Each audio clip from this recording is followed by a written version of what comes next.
ब्रह्मदेव, पृथ्वी पर यदि इसी प्रकार जीवों का जन्म होता रहा तो उनके अंत की कोई व्यवस्था ही नहीं होगी। सृष्टि का संतुलन बिगड़ जाएगा प्रभु। और प्रभु, यदि ऐसा हुआ तो घोर अनिष्ट होगा। कृपया करके आप ही कोई समाधान सुझाकर इस समस्या का निदान कीजिए प्रभु।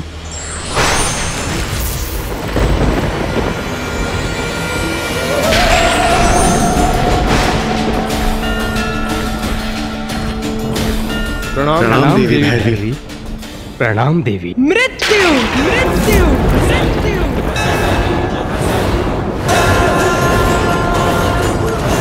मृत्यु है आपकी समस्या का समाधान।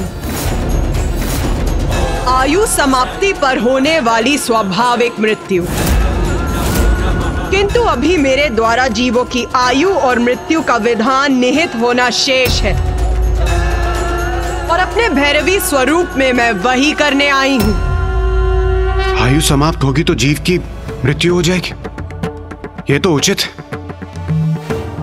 किंतु हमें यह कैसे ज्ञात होगा कि किस जीव की क्या आयु होगी और उसका अंत कैसे होगा? जीवों के जन्म के साथ जब उनके जीवन का आरंभ होगा, तब ब्रह्मदेव उनकी आयु भी निर्धारित करेंगे। प्रत्येक युग में मनुष्यों की आयु और लंबाई भिन्न होगी। सतयुग में मनुष्यों की आयु 100 सहस्त्र वर्ष और लंबाई 21 हाथ होगी। त्रेता युग में मनुष्यों की आयु 10 सहस्त्र वर्ष और लंबाई 14 हाथ होगी। द्वापर युग में मनुष्यों की आयु होगी सहस्त्र वर्ष और लंबाई 7 हाथ होगी। और कलयुग में मनुष्यों की आयु होगी 100 वर्ष और लंबाई 3.5 हाथ होगी। और जैसे जैसे कलयुग आगे बढ़ेगा, मनुष्यों की आयु कम होती जाएगी और लंबाई भी कम होती जाएगी। और कलयुग के अंत में मनुष्यों की आयु केवल 12 वर्ष रहेगी और लंबाई बहुत छोटी रह जाएगी। सामान्य रूप से युग के अनुसार मनुष्यों की यही आयु अवधि रहेगी, किंतु प्रत्येक मनुष्य की वास्तविक आयु उसके पूर्व जन्म के कर्मों के अनुसार उसके जन्म के समय निर्धारित होगी, जो दीर्घ भी हो सकती है और अल्प भी हो सकती है। माता, मनुष्यों की मृत्यु के बाद उनका तन मिट जाएगा, किंतु आत्मा कहाँ जाएगी? मेरे भुवनेश्वरी स्वरूप में 14 लोकों की रचना की थी मैंने।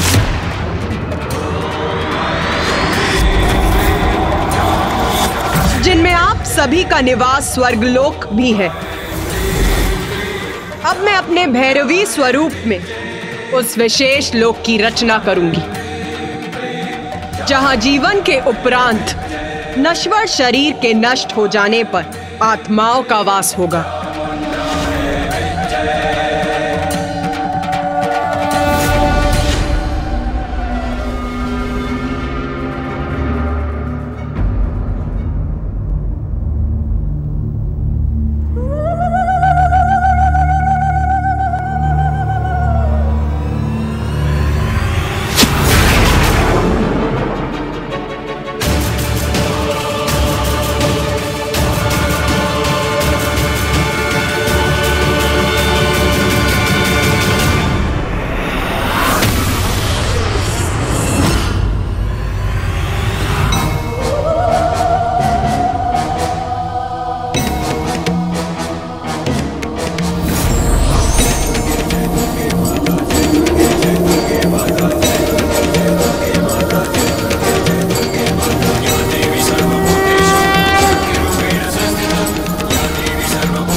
विशेष लोक।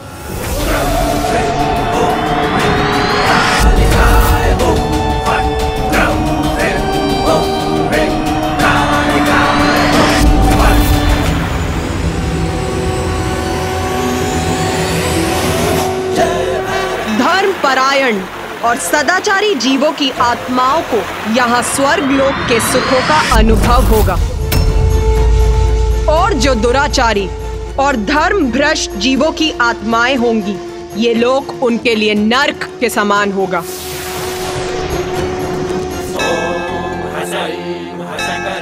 आत्माओं को यहाँ कर्मों का फल भोग कर, प्रायश्चित और साधना कर शुद्धि प्राप्त होगी। प्रत्येक मनुष्य को उसके कर्मों के अनुसार मेरे देवी भुवनेश्वरी द्वारा रचित भिन्न लोकों में जाना होगा। जो सत्कर्म कर यहाँ पहुंचेंगे, उन्हें यहाँ के बाद स्वर्ग में स्थान प्राप्त होगा,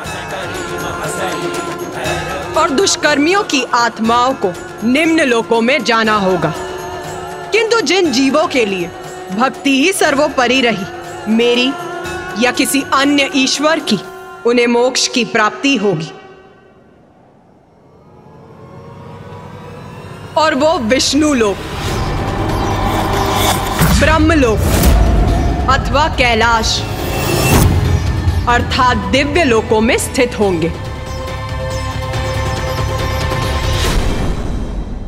अद्भुत माता, जीवन और मृत्यु के चक्र को स्थापित करने हेतु प्रकृति के संतुलन को सुचारू रूप से बनाए रखने के लिए आपने अपने माता भैरवी स्वरूप में एक ऐसे लोक का निर्माण किया जहां मृत्यु के उपरांत आत्माओं का निवास हो।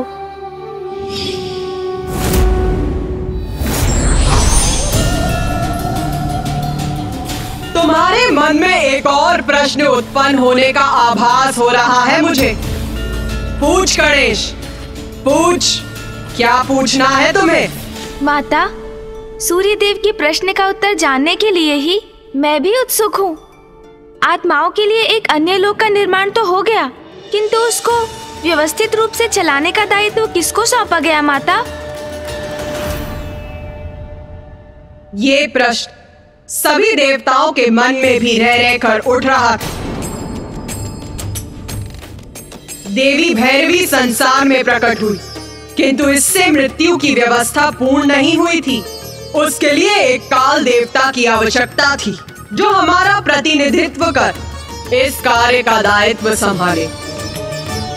उनकी सहायता के लिए काल के दूत की आवश्यकता थी, और जो जीवों की आत्माओं को बंदी बनाए, उस पाश की आवश्यकता थी। पाश?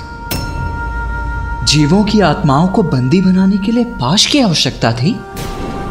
और माता, काल देवता के पद पर योग्य देवता की नियुक्ति भी तो आवश्यक होगी। वो कैसे हुआ माता?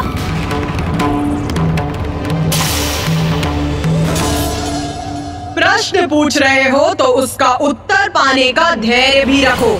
हमें क्षमा कीजिए माता। सर्वप्रथम ये प्रश्न सूर्यदेव के मन में भी उत्पन्न हुआ था,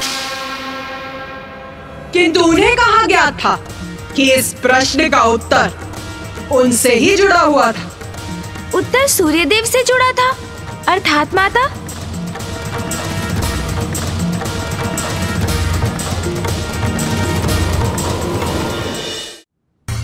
देवी भैरवी संसार में प्रकट हुई, किंतु उससे मृत्यु की व्यवस्था पूर्ण नहीं हुई थी। उसके लिए एक काल देवता की आवश्यकता थी। काल देवता के पद पर योग्य देवता की नियुक्ति भी तो आवश्यक होगी। वो कैसे हुआ माता? सर्वप्रथम ये प्रश्न सूर्यदेव के मन में भी उत्पन्न हुआ था। सूर्यदेव का विवाह देव शिल्पी विश्वकर्मा की पुत्री देवी संज्ञा से हुआ था।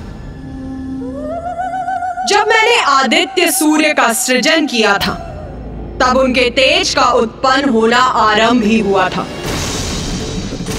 तब उनकी एक पुत्री यमी और एक पुत्र यम, 2 संतानें हुई थी। कुछ समय के लिए तो सब कुछ कुशल था, किंतु समय के साथ सूर्य का तेज बढ़ता गया।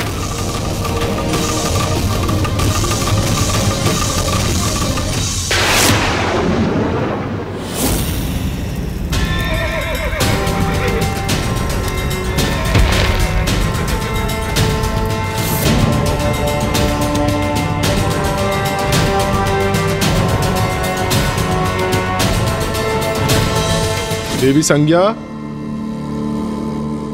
देवी संज्ञा कहाँ हैं आप? आइए देवी संज्ञा। संज्ञा अब तो पकड़ी जाओगी। संभवतः आंगन में होंगी।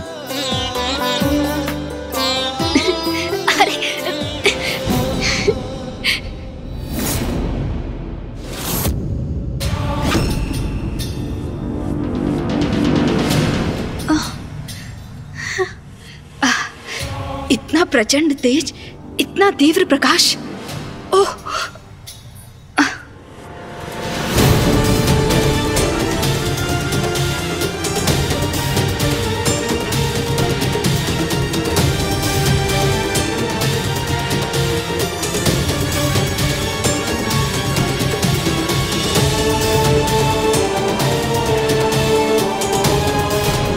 सूर्यदेव का तेज असहनीय हो रहा है हमारे लिए।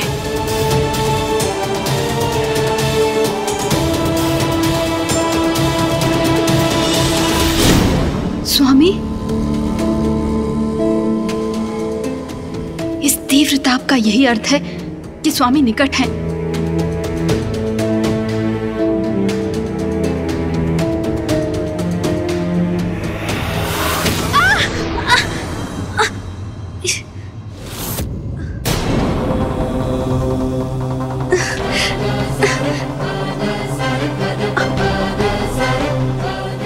स्वामी, मैं वो। देवी संज्ञा, क्या मुझे इतना भी अधिकार नहीं कि मैं अपनी पत्नी का स्पर्श कर सकूं? स्वामी, ऐसी कोई बात नहीं है, मैं तो बस।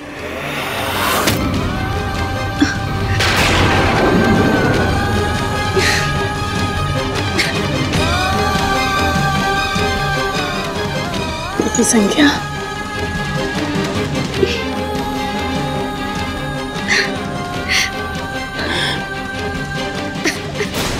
देवी संज्ञा, धैर्य रखिए, सब ठीक हो जाएगा।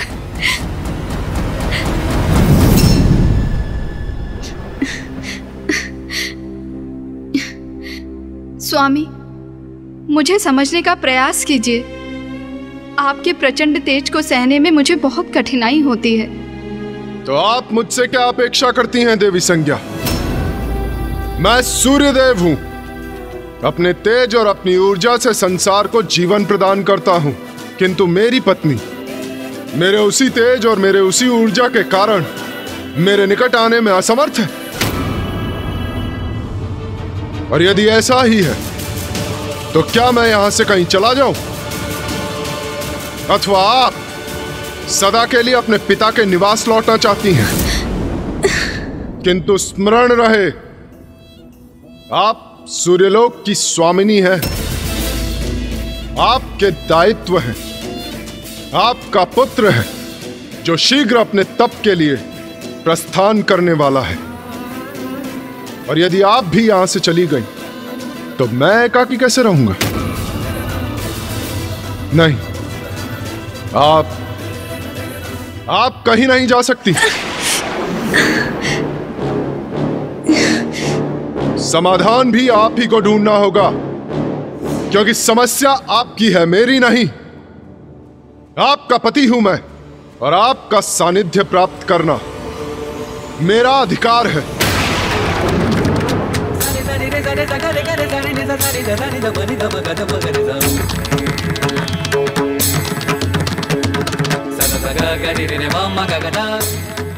माँ,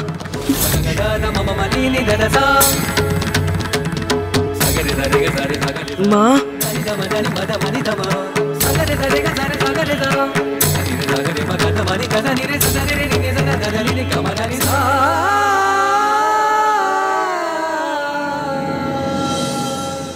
माँ, मैं आपको इस प्रकार दुखी होते हुए नहीं देख सकता, और आपको इस अवस्था में देख के तो मैं तपस्या के लिए कदापि नहीं जा सकता। माँ, पुत्र, तपस्या के लिए तुम्हारा जाना अत्यंत महत्वपूर्ण है। तुम धर्म परायण हो और तप तुम्हारा धर्म है, इसलिए तुम्हारा तप के लिए जाना उचित है।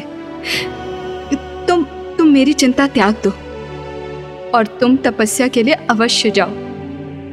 मैं यहाँ कुशल रहूंगी। उचित है माँ। प्रणाम माँ, मैं आपका आदेश नहीं टाल सकता, इसीलिए अवश्य जाऊंगा मैं, किंतु अपना तप संपन्न कर शीघ्र ही लौटूंगा।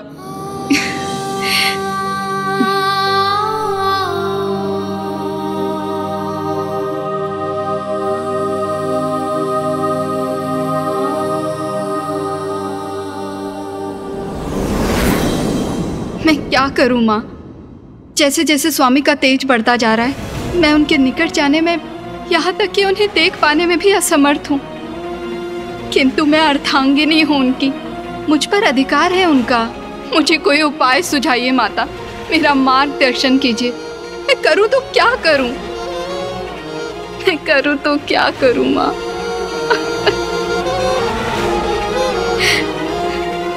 और आपको इस अवस्था में देख के तो मैं तपस्या के लिए कदापि नहीं जा सकता माँ। तुम धर्म परायण हो और तब तुम्हारा धर्म है। तपस्या, घोर तप करूंगी मैं, और मेरा तप मुझे मेरे स्वामी के तेज को सहने की शक्ति देगा। हाँ माँ, मैं तप करूंगी। किंतु स्मरण रहे, आपका पुत्र है जो शीघ्र अपने तप के लिए प्रस्थान करने वाला है, और यदि आप भी यहां से चली गई तो मैं एकाकी कैसे रहूंगा? किंतु मैं अपने तप के लिए यहाँ से कैसे जाऊं? स्वामी मुझे कभी कहीं जाने की अनुमति नहीं देंगे, और उनके निकट रहते हुए मैं अपना तप भी नहीं कर पाऊंगी। क्या करूं मैं करूं तो क्या करूं?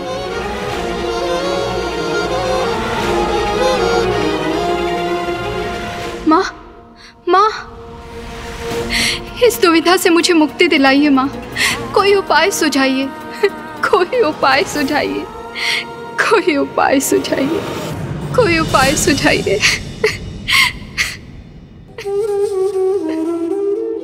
कोई उपाय सुझाइए माँ, कोई उपाय सुझाइए।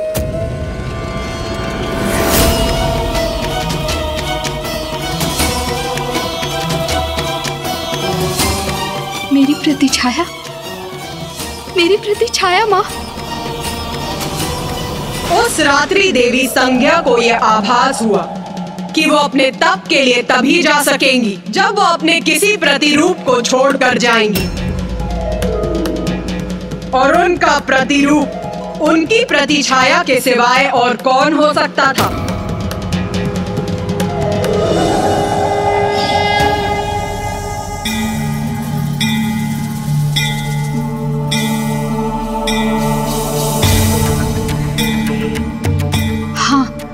यही उचित है, माँ का भी यही संकेत है। यही करूंगी मैं, अपनी इस छाया को यहाँ स्थित करूंगी।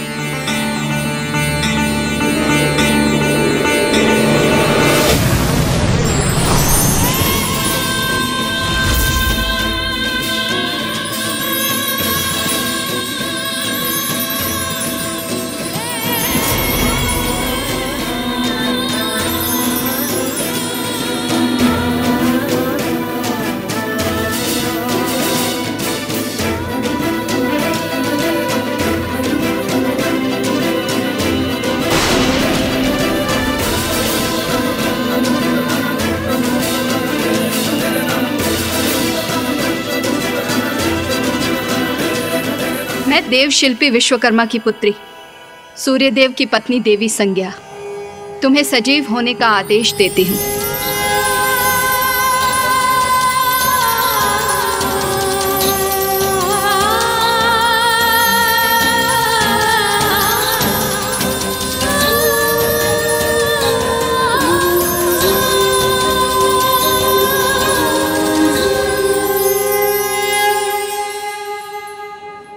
तुम छाया हो, मेरी प्रतिछाया।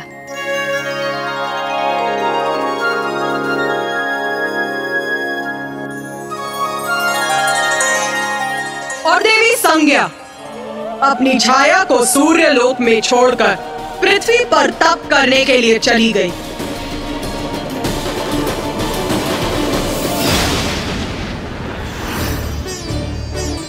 स्वामी,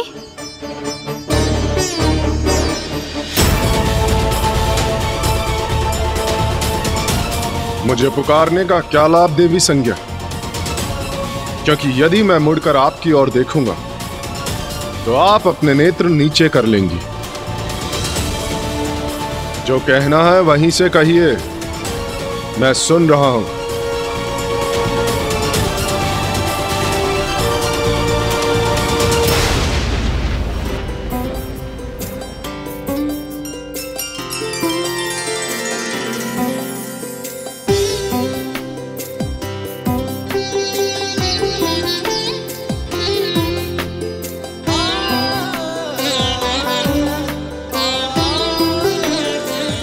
स्वामी, आपको पूजा का प्रसाद दिए बिना मैं आपको कैसे जाने देती? देवी संज्ञा, क्या ये सत्य है? क्या मेरा तेज आपको प्रभावित नहीं कर रहा? ये कैसे संभव किया आपने? बस स्वामी, अब और प्रश्न नहीं।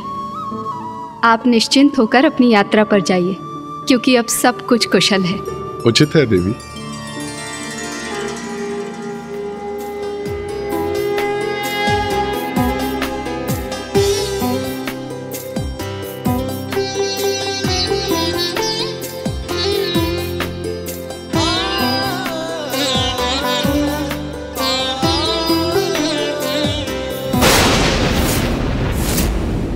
मैं देवी संज्ञा नहीं, छाया हूं सूर्यदेव।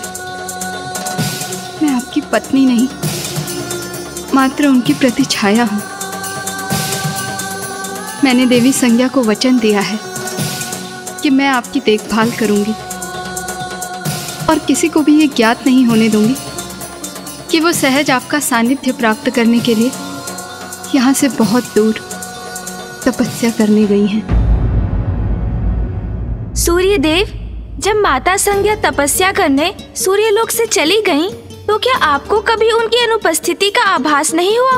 क्या ऐसा कभी प्रतीत नहीं हुआ कि छाया माँ संज्ञा माँ तो है ही नहीं? प्रथम पूज्य गणेश जी, देवी छाया देवी संज्ञा की प्रतिरूप थी।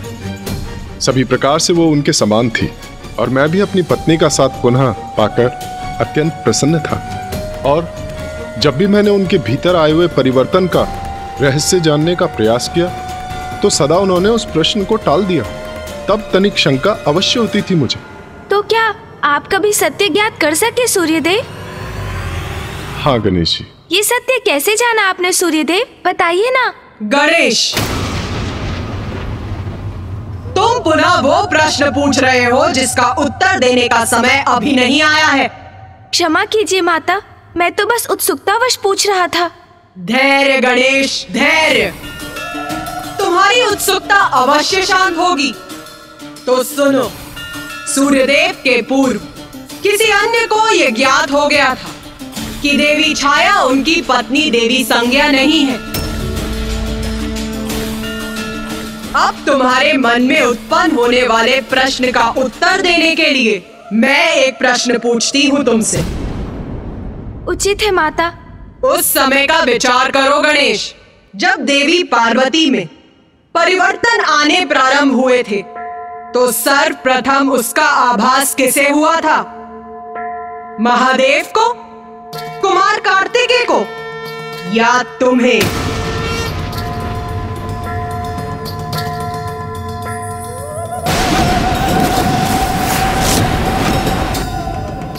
मुझे माता।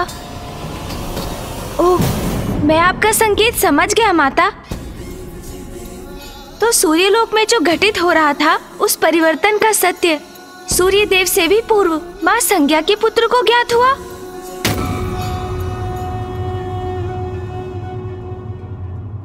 देवी छाया यम से अपना सत्य नहीं छिपा सकी, क्योंकि माँ के आचरण की ममता, माँ की ममता भरी दृष्टि और उनमें आया हुआ परिवर्तन संतान के नेत्रों से छिपाया नहीं जा सकता।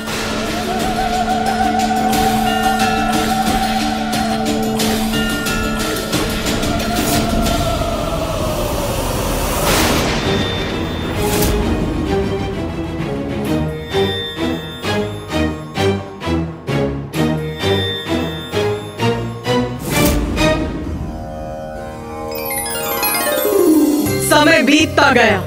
सूर्यदेव और देवी छाया का सुखमय जीवन आगे बढ़ता रहा। उन्हें एक पुत्र शनि की भी प्राप्ति हुई। सब कुशल था, किंतु अब देवी संज्ञा के पुत्र यम अपना तप समाप्त कर वहां लौटने वाले थे। सूर्यदेव के वो पुत्र जिनके अस्तित्व से ही देवी छाया अनभिज्ञ थी।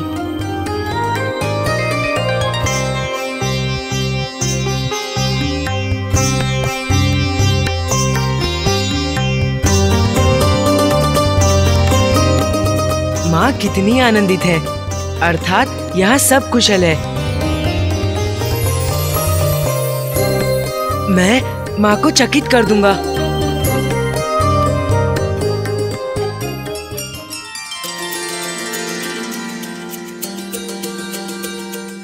स्वामी,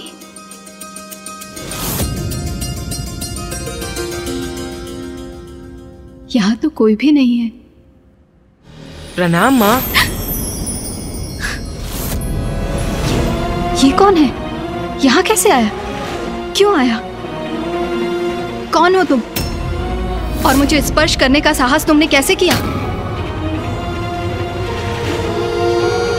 माँ ने मुझे पहचाना नहीं और माँ भयभीत भी है मुझसे। स्वामी, ये जो भी है, किंतु मेरी माँ कदापि नहीं है।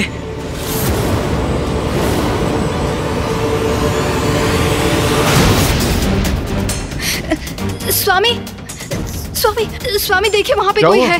वहाँ वो कोई है। कौन? वो वहाँ पे। ये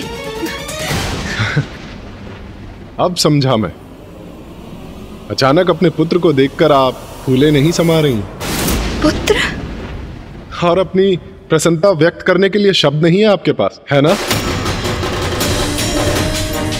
कौन है ये और यहाँ माँ के स्थान पर क्यों है?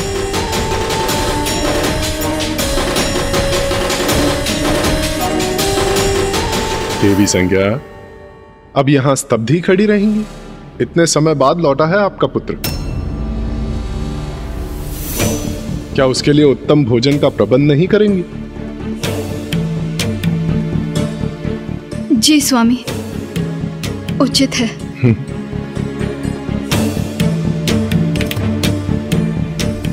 पिताश्री, ये मेरी माँ नहीं है।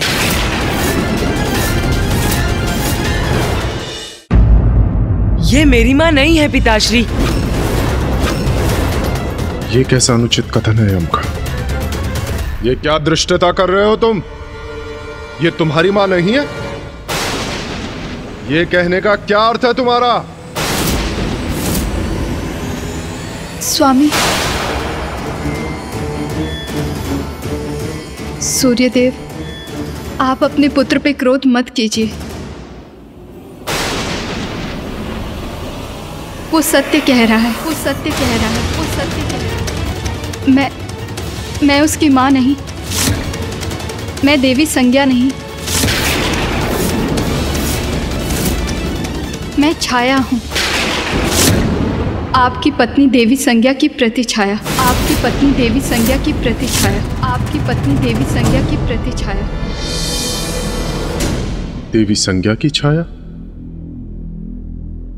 मेरी पत्नी की छाया? मैं देव शिल्पी विश्वकर्मा की पुत्री, सूर्यदेव की पत्नी देवी संज्ञा, तुम्हें सजीव होने का आदेश देती हूँ।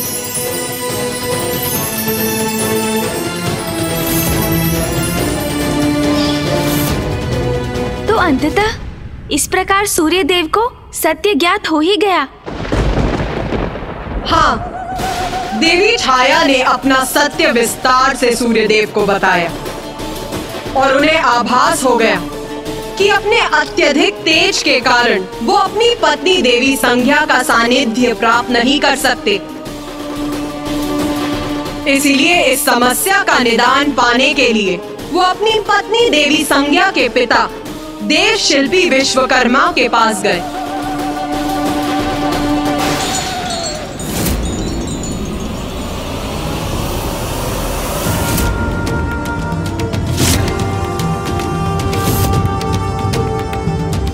मैं अपना तेज घटा नहीं सकता और मेरे तेज के कारण आपकी पुत्री और मेरी पत्नी संज्ञा मेरे निकट नहीं आ सकती। इसीलिए वो छाया को मेरे पास छोड़कर मुझसे दूर चली गई है तप करने। अब आप ही इस समस्या का कोई निदान सुझाइए ससुर श्री। बताइए मुझे कि मैं क्या करूं? मैं क्या करूं?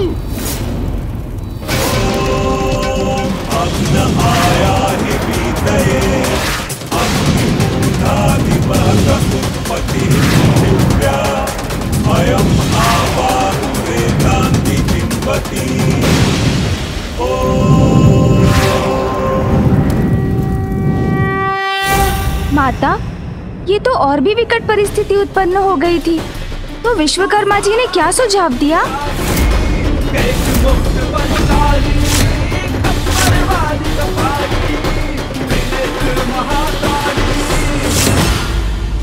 मैं अपना तेज घटा नहीं सकता। अब आप ही इस समस्या का कोई निदान सुझाइए ससुर श्री।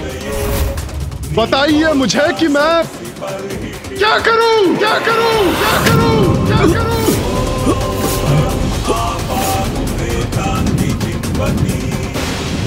इस लोह पात्र में गिरकर सूर्य देव की किरणें शिथिल पड़ रही हैं।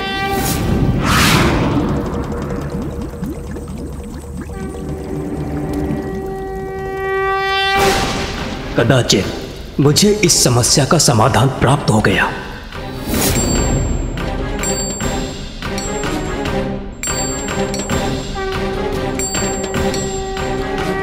संसार के महानतम शिल्पकार विश्वकर्मा ने सूर्यदेव की समस्या का समाधान ढूंढ लिया और अपने विशेष उपकरणों से उनके तेज को खंडित किया।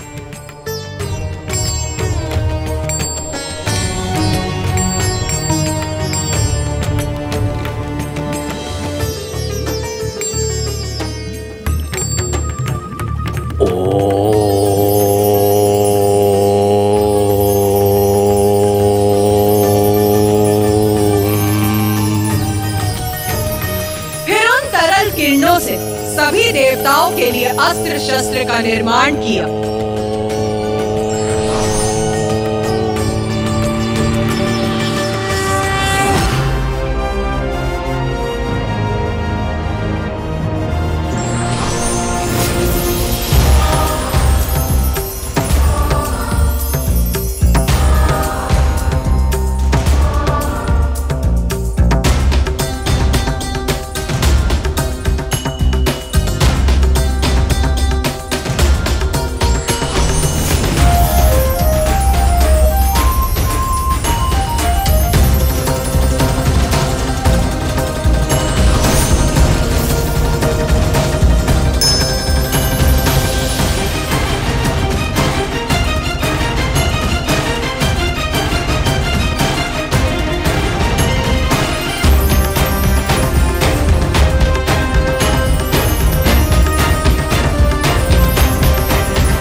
पिताश्री यहाँ भी नहीं है और अपने कक्ष में भी नहीं। क्या वो नाना जी के स्थान से अब तक लौटे नहीं?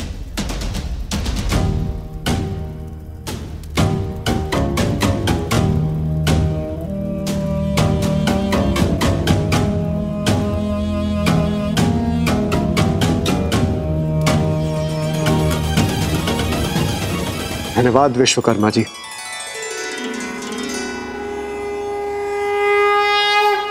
एक और तो सभी देवताओं को उनके नवीन शस्त्र प्राप्त हो गए, तो वहीं दूसरी ओर अभी भी कुछ किरणें शेष थी, जो कदाचित विश्वकर्मा को आदेश दे रही थी कि उन्हें उन शेष किरणों का उपयोग कर एक और शस्त्र का निर्माण करना चाहिए।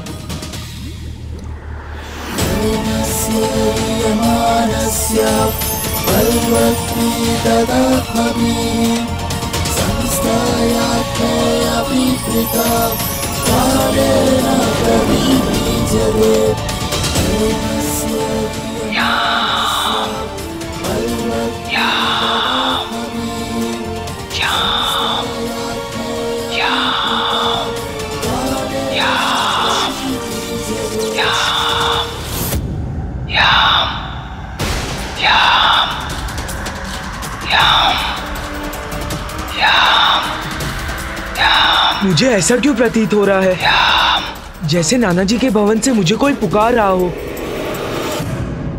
ये किस प्रकार के शस्त्र का निर्माण किया था देव शिल्पी विश्वकर्मा जी ने माता? वो साधारण अस्त्र नहीं, मृत्यु पाश था। मृत्यु पाश था। मृत्यु पाश था। ऐसा पाश जो जिसका भी स्पर्श करे उसकी तत्काल मृत्यु हो जाए। फिर क्या हुआ माता? मुझे स्मरण है उस पाश पर तो यमराज का अधिकार है, तो उन्हें वो पाश कैसे प्राप्त हुआ माता? इस बार किसी देवता ने नहीं, स्वयं मृत्यु पाश ने अपने स्वामी को चुना।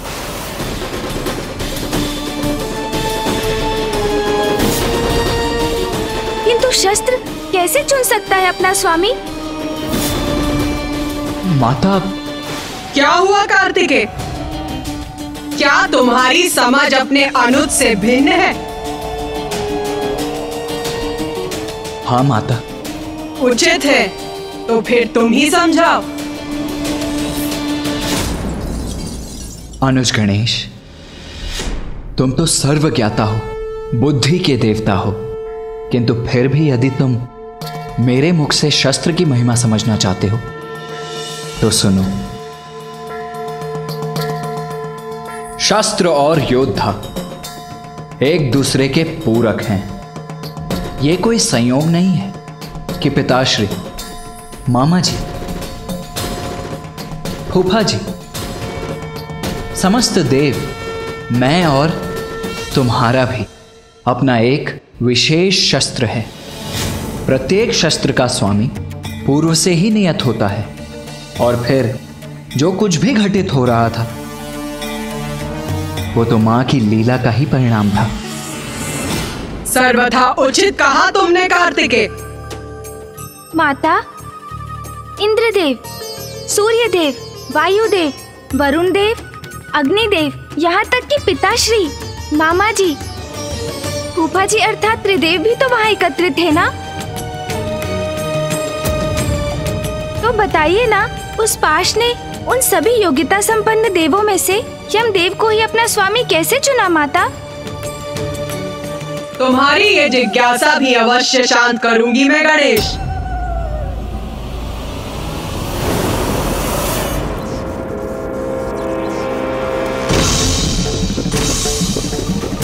अद्भुत है ये शस्त्र, ये पाश।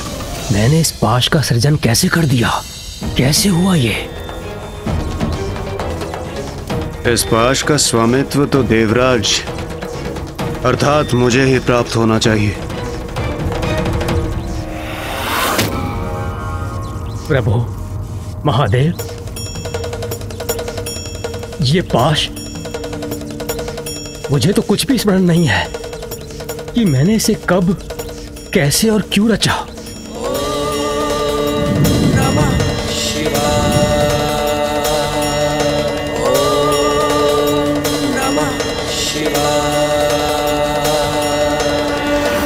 देव शिल्पी विश्वकर्मा, आपके जिन हाथों से समूची सृष्टि की रचना हुई है, वो जो भी रचेंगे उसका अवश्य कोई बड़ा महत्व होगा।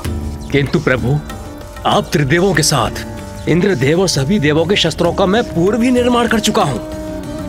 फिर इस पाश रूपी शस्त्र का क्या रहस्य है? जो भी हो, ये मेरे भवन में स्थित रहे, ये उचित नहीं है। इसका अवश्य ही कोई ना कोई कारण होगा, इसे वो पूरा करना ही होगा। किंतु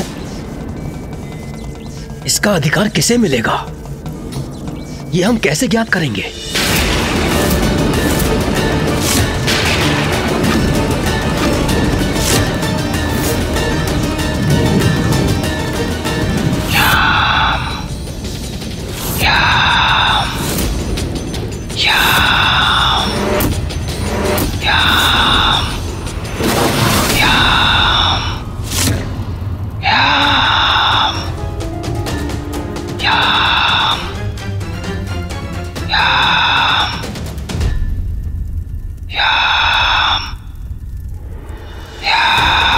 नाना जी के भवन से ये कौन मेरा आवाहन कर रहा है रह रहकर? पिताजी वही है, कहीं उन्हें तो मेरी आवश्यकता नहीं? मुझे स्वयं जाकर वहां देखना चाहिए।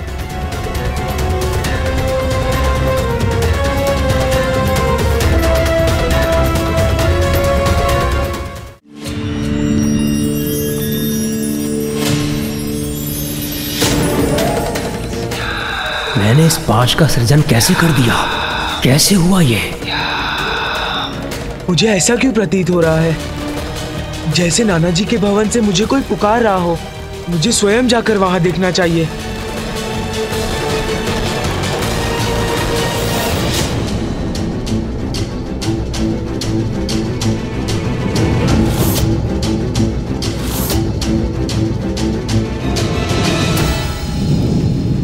अनायास देव शिल्पी विश्वकर्मा जी ने इसका सृजन किया।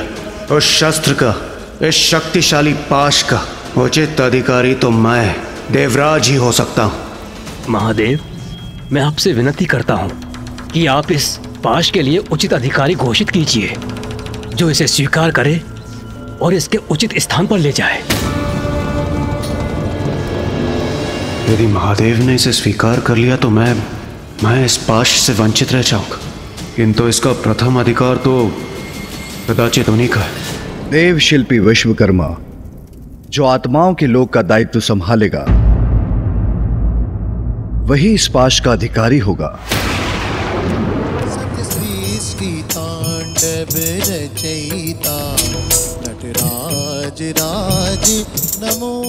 आचरण की श्रेष्ठता, धर्म और न्याय के प्रति सर्वोच्च निष्ठा धारण करने वाला ही इस पद, दायित्व का और पाश का अधिकारी होगा।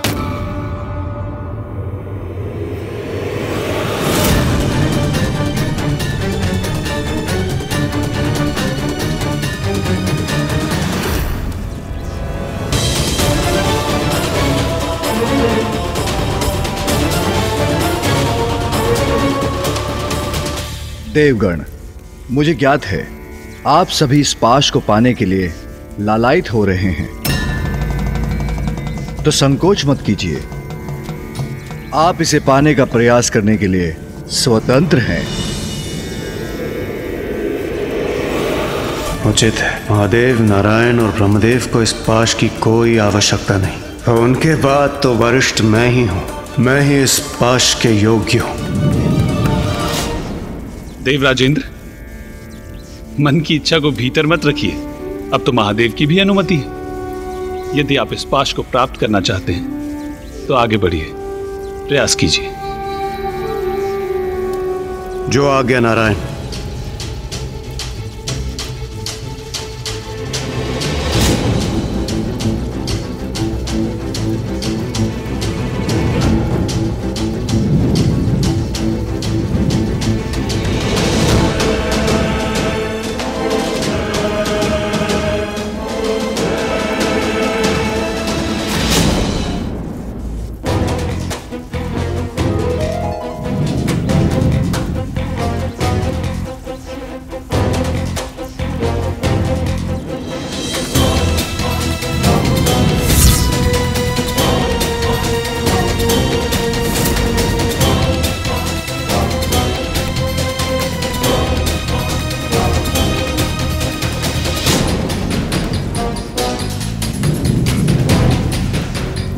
बस अब पल भर में यह पाश मेरा ही होगा।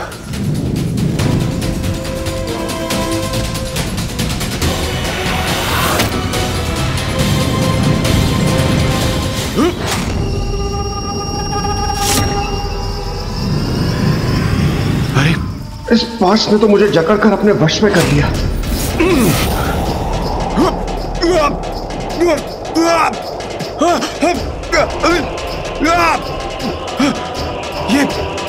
ये कहां गिरा जा रहा हूं मैं?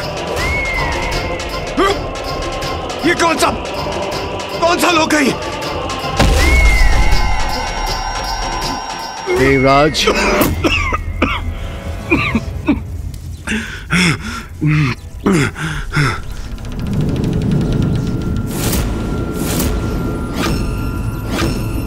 क्या हुआ देवराज?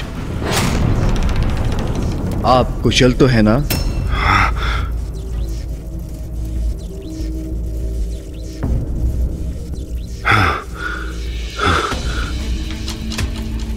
इस पाश से दूर रहना ही उचित होगा।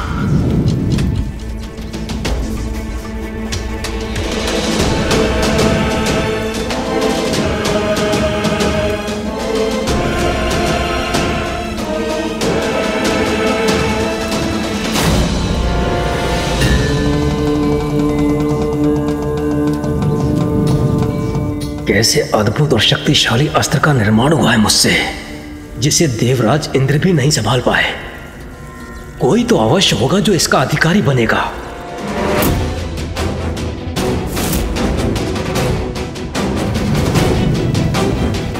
देव कोई स्पष्ट संकेत क्यों नहीं दे रहे हैं? अरे देवराज इंद्र, एक क्षण पूर्व अभी आप उस पाश को उठाने गए थे और अचानक से पीछे हट गए।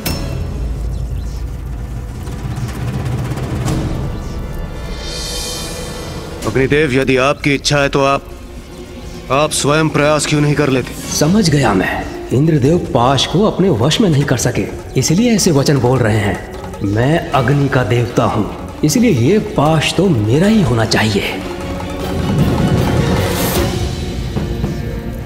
प्रभु, यदि आपकी आज्ञा हो तो इस पाश को उठाने का प्रयास करूं।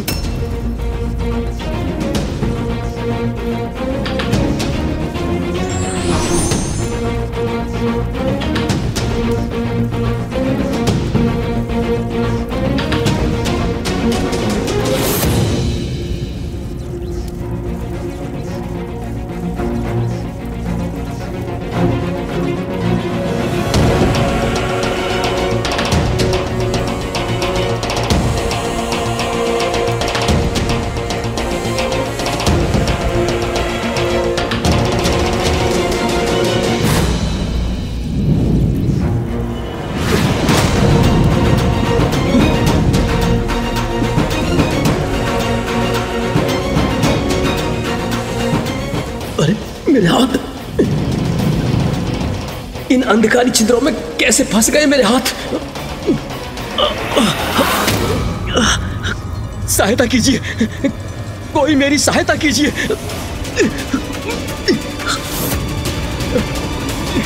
कोई मेरी सहायता करने के लिए भी नहीं है यहाँ। एकाकी हूं मैं।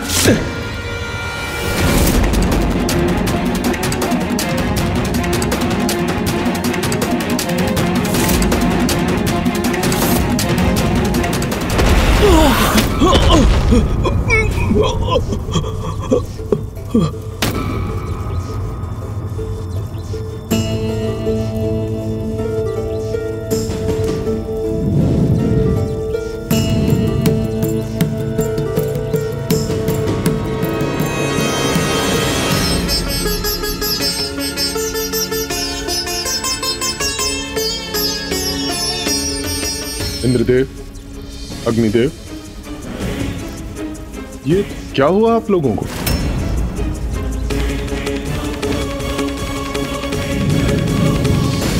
ये तो स्पष्ट है कि देवराज इंद्र और अग्निदेव दोनों इस पाश के उत्तराधिकारी नहीं हैं।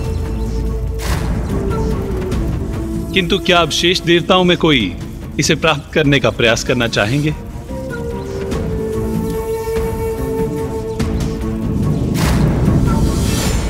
ये पाश मुझे आकर्षित तो कर रहा है, किंतु इंद्रदेव और अग्निदेव के प्रयत्न का परिणाम देखकर मैं सशंकित भी हूं। इंद्रदेव और अग्निदेव दोनों इसे उठाने में असफल क्यों हुए? किंतु यह आवश्यक नहीं कि जो पाश इंद्रदेव और अग्निदेव नहीं प्राप्त कर सके वो मैं भी ना उठा सकूं।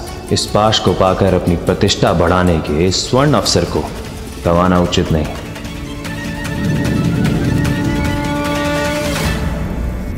प्रभु नारायण, आपकी आज्ञा हो तो मैं प्रयास करूं। अवश्य।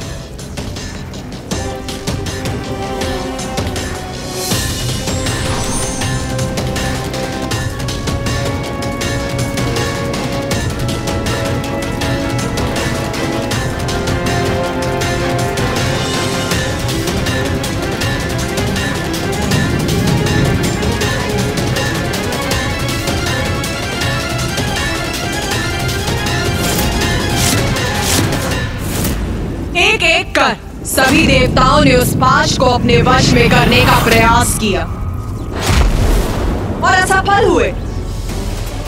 अंततः एकमात्र सूर्यदेव ही शेष रहे। ये पाश जिसका निर्माण मेरी किरणों के तेज से हुआ है, उसने सभी अन्य देवताओं को अस्वीकार कर दिया। त्रिदेव तो पूर्व में ही स्पष्ट कर चुके हैं कि ये पाश उनके लिए नहीं, तो क्या मैं इसका अधिकारी हूं?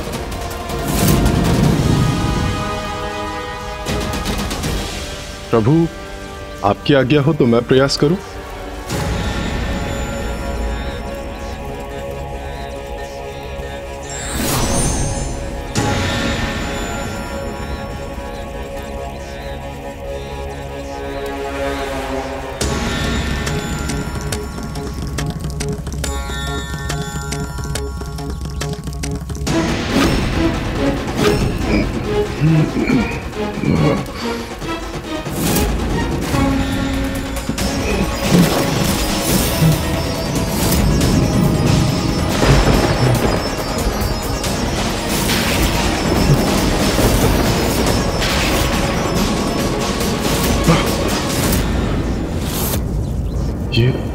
ये कैसा विचित्र दृश्य दिखाई दिया मुझे। सूर्यदेव, कहिए, क्या देखा आपने? महादेव, वो मैंने देखा कि वो पिताश्री,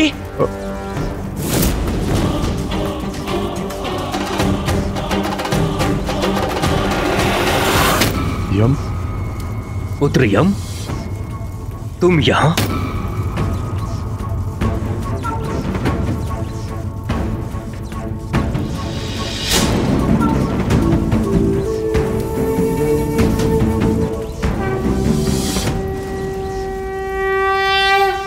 पिताश्री, मुझे ज्ञात था आप यहाँ हैं, तो जब मुझे प्रतीत हुआ कि कोई मुझे यहाँ से पुकार रहा है, तो मैं आपका विचार कर यहाँ चला आया। यम को प्रतीत हो कोई पुकार रहा है उसे यहाँ से, और मैंने जो दृश्य देखा, तो क्या यम? पुत्र यम, उचित समय पर उचित स्थान पर पहुंचे हो तुम।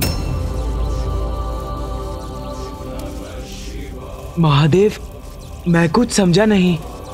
शीघ्र सब समझ जाओगे पुत्र, किंतु सर्वप्रथम जाओ उस पाश को उठाओ।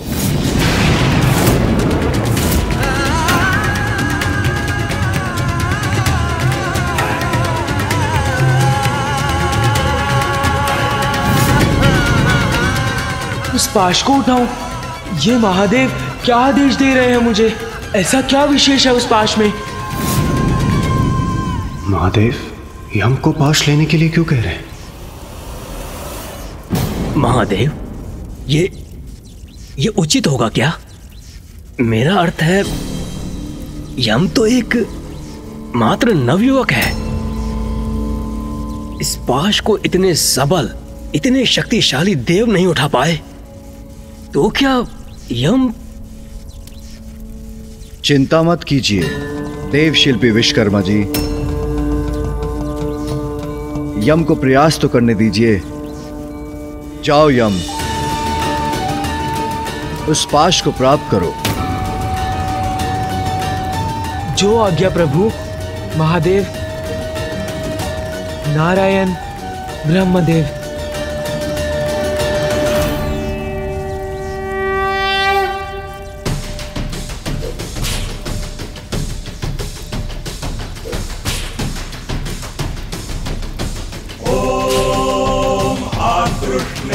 रजसा वर्तमानो निवेशयन्नमृतञ्च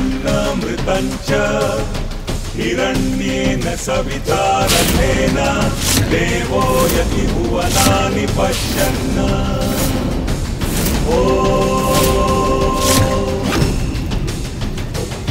ॐ अग्निमूर्धादिवः उत्पत्तिः पृथिव्या अयम् आपादुरेतान्ति यम, सूर्यपुत्र यम, मैं आपको अपना स्वामी स्वीकार करता हूं। यमराज,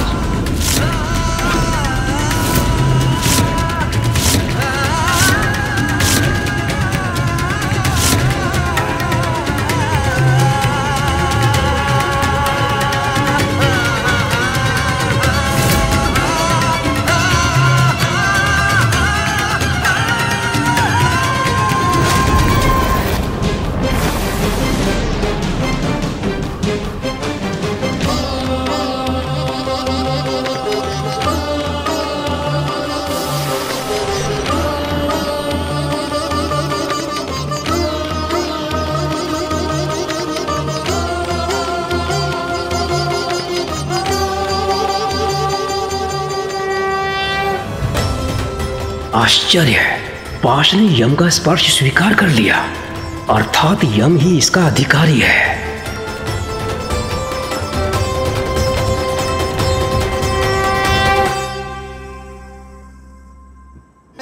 मेरे पुत्र यम ने इस पाश का स्वामित्व प्राप्त किया।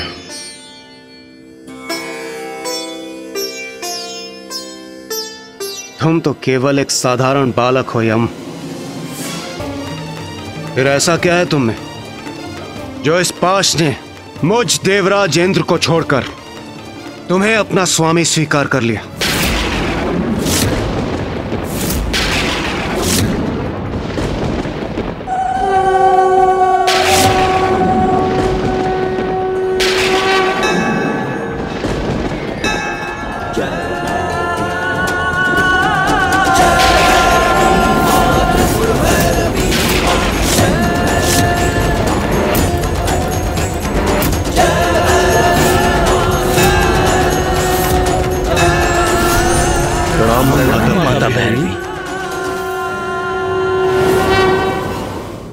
देवराज, आप ही अपनी समस्या लेकर मेरे पास आए थे और अब मेरे समाधान देने पर आप मेरी लीला पर संदेह कर रहे हैं, प्रश्न उठा रहे हैं मुझ पर। नहीं नहीं माता, मुझे आपकी लीला पर कदापि संदेह नहीं। मुझे तो बस ज्ञात करना था कि यम ही क्यों? क्योंकि यम उत्तम आचरण, धर्मपरायणता और न्यायपरता में श्रेष्ठतम है।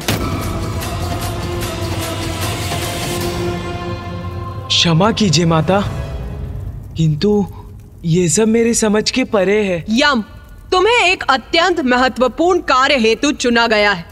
जिस पाश ने तुम्हें चुना है वो मृत्यु पाश है, जो आज से यम पाश भी कहलाएगा।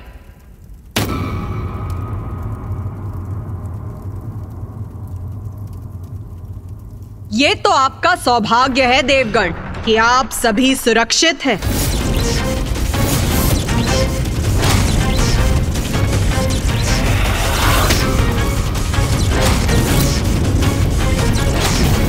क्योंकि अब अपने स्वामी के हाथों में इस पाश की शक्ति अपनी पूर्णता प्राप्त कर चुकी है और अब जो भी इसका स्पर्श करेगा वो तत्काल मृत्यु का भागी बनेगा।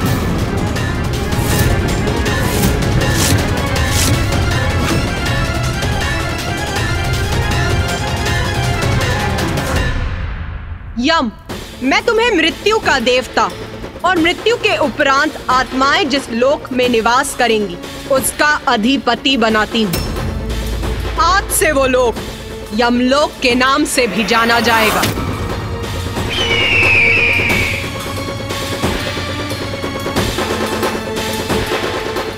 और उसकी व्यवस्था को सुचारू और नियंत्रित रूप से चलाने का दायित्व तुम्हारा होगा।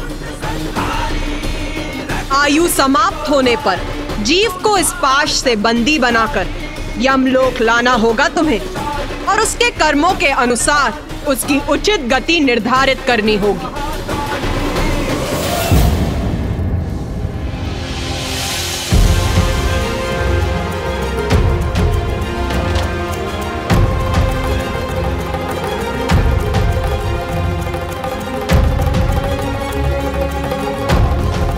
जो आज्ञा माता।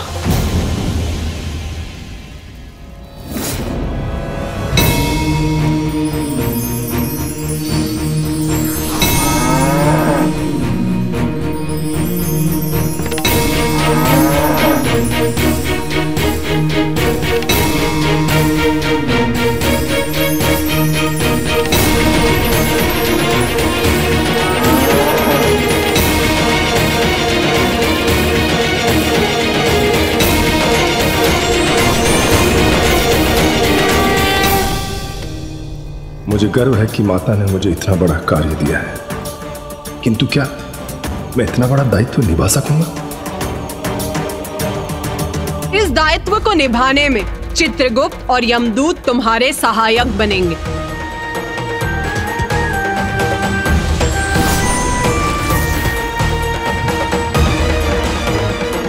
प्रणाम माते,